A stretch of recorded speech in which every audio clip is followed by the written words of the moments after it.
Morning guys, ৰাতিপুৱাৰ 8টা বজাৰ সময় আৰু আপোনালোকে দেখিছে সংগম ঘাটত কিমান ভিৰ। সকলো ভক্তই ইয়াতে গংগা নহনৰ কাৰণে আহিছে। এয়া ৰাতি প্ৰায় 3টা বজাৰ পৰাই মনোমোহা এয়া দৃশ্য আৰু ভিৰ দিন হৈছে নে ৰাতি হৈছে একো ধৰিব নোৱাৰি।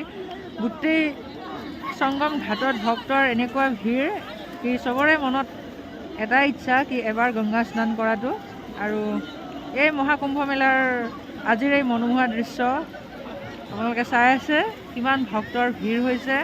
প্ৰায় ভিৰ বাঢ়িয়ে গৈছে। ৰাতি প্ৰায় 3টামান বজাত অকণমান কমেই আছিলে ভিৰ আৰু বৰ্তমানে বহুতেই ভিৰ, ভৰি ৰাখিবলৈ জগা নাই।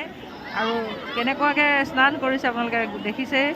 মনত কেৱল এটাই ইচ্ছা কি এবাৰ গংগা স্নান হৈ যায় যাতে ভক্তসকলৰ।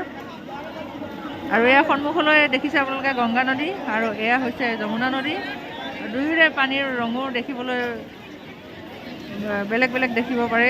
যেনে যমুনাৰ এয়া পানী অলপমান সেউজীয়াৰ দৰে আৰু সন্মুখলৈ গংগা নদীৰ পানী বগা বা চাফা।